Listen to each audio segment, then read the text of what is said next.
ensonga ya Champagne live Crystal Panda wamu ne Bruno K. Waliwo ekintu abantu kye batali mu kubeera nga bategeera mwene ensonga oba simanyi ensonga ya Champagne abantu bagikutte batya. Oluvannyuma lwa Crystal Panda okuva n'akola interview ne Alan Cruz yattabudde ddala. Crystal Panda asazeewo okubeera nga agenda sigala ng'akwasaganya Champagne live. Bruno K agambye agenda tandikawo live olunaku olw'enkya olwa Monday nga bagiyita ekiboozi. Kyokka ate Champagne live yabadde egenda ku hostinga omukulu BET award winner ku lunaku olwa Monday omukulu Eddie Kenzo. Kati twebuuza Eddie Kenzo agenda beera wa? Agenda beera ku Champagne, agenda beera ku wa Bruno K. Okusinziira ku bigambo ebyayogeddwa kiraga nga Bruno K yanyiize mu kubeera ng'anyiiga n'asalawo akole live eyiye. Submission yange eri weti ate egenda beera direct ku guno omulundi sigenda kwekwekereza oba SMX nefuula omulungi anti saagala eno banyiigire nze ntera kukola bintu nga ndi nedda. Ekisookera ddala bino ebintu oyinza ogamba byatandikira ku Boys Dormitory oba idea oba kale kye twasooka okubeera nga tulabako. Boys Dormitory yali yaani? Nze ng'omuntu ngenda gamba Boys Dormitory yali yaani? Ya Bruno K. Ki ekyagira Boys Dormitory okubeera ng'esaanawo? Naye okusinziira ku ebyo byonna ebyaliwo then laba we tujja tufuna omukisa gwa Champagne. Champagne ebaddewo ffenna nga tukimanyi yaani? Ya Crystal Panda kubanga yabadde nga host yennyini waayo nga Bruno K co-host abeerawo okubeera nga akola supplements ku ono kikyaba akoze era ekintu kyanyuma nnyo ne kibondingira ddala ne batuuka n'okukola festival ya Champagne festival eyali successful abantu bangi bagenda ne bajjula. Naye kati lwaki ate batuuka okwawukana? Mbu Crystal Panda show agyefuga of which omugambo okyamba omuntu yeefuga show already nga show yiye. Okusinza ku bintu Crystal Panda bye yannyonnyodde ebibadinga ddala kituufu we biri tewaliiwo Bruno K kibeera kigenda kukozesa live ndaaje bayita ekiboozi. Tewaliiwo musango gwonna gw'abeera akoze wadde mbogamba mbu ku Champagne ku guno omulundi sigenda ku invitinga gwe Bruno K. Bruno K obadde wa season 1 n'afuna omulalo wa season 2. Ekyo kiri possible.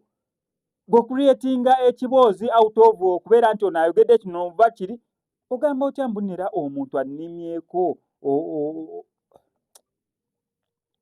onyiga otya olw'ensonga omuntu akumye ekintu ekikye gwe ng'obadde okisabiriza.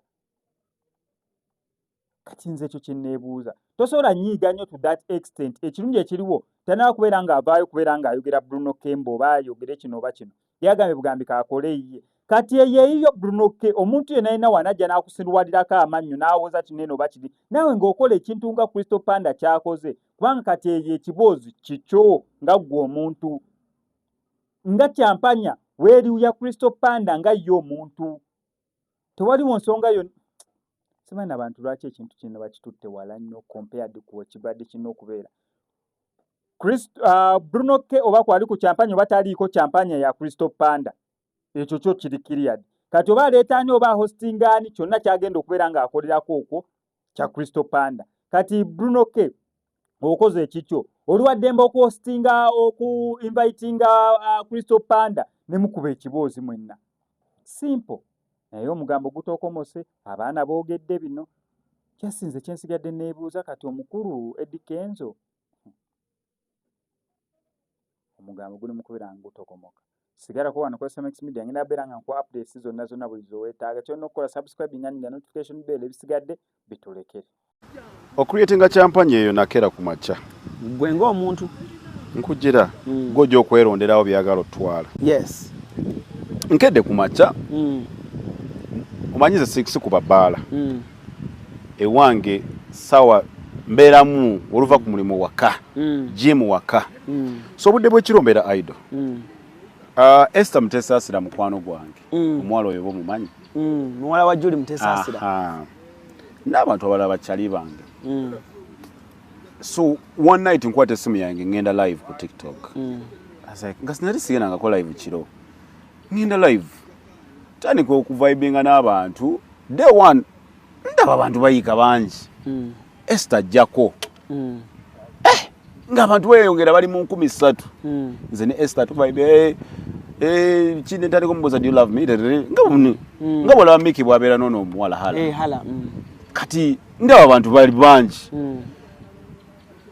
ngaba bano abantu bonna balaba just vibe biki nimbuke kambere wano the next day nemberawo nimvibinga kati mu comment mu ba viewer ndaba Bruno jali musindikira request nga joining ndaba DJ Roger wali nyaba bachali bange baserebu we bali wano kuba Bruno mbera naye mu gym work out together nga joining nga tukivibe kikwata day 2 day 1 naliko na Anne Esther day 2 ngambuza abantu banaye tuberewo wano tuvibinge nga mbuli kasera justi nga tubagamba yes mu comment section so tujitume kinze nali jana jituma ba night bichi night vibes bichi oba after 12 oba after midnight bichi andu ngabagamba tujitume champanya ere kigambo oba nali simaindi na kitu training eche kigambo nenga ndaba abantu bagamba champanya nga simaindi na kuchiva tujitume champanya so it was after when alabaka clip ka abana it was after naming the show champanya bano mu comment section be bali kigambo mind it trending nga simaindi na trending genda maso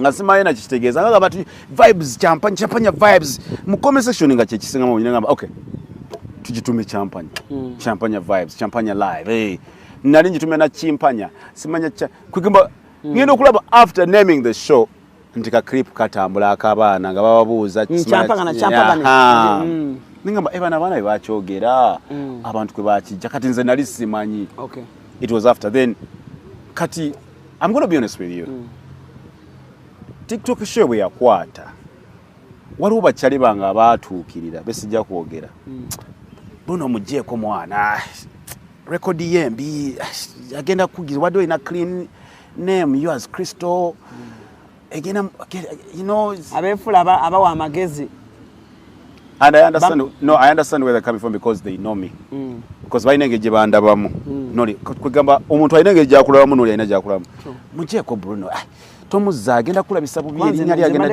litanishinga ochegera that is like day 3 awo ngewe nibagamba musajja mwe chance na ye kanda bebwe kigenda omanyi omuntu batomumanyi nnyo omwanga chance no mutegeera but I've never told Bruno this and I've never told anybody this but I just want people to know where this comes from balekerawo kuzalawo omusajja nti senengamba omusajja mumuleke so I took my stand as a person nengamba I want him to be on this because nange nali njaganda be side ye ndala from what people see simanya bichi simanya bakazi bichi ningamba musajja ina vibe kabeereko I took my decision as a person ningamba kabeereko nekitandika okukola kyokwata nenetamu idea yabayimbi nemugamba abula tulete mu kubayimbi the first artist going to contacting that time nali ngenzo kulaba bebe cool kugundi ye wali nemugamba ko bebe jango itemuko ningamba ngenda kujja najjango bebe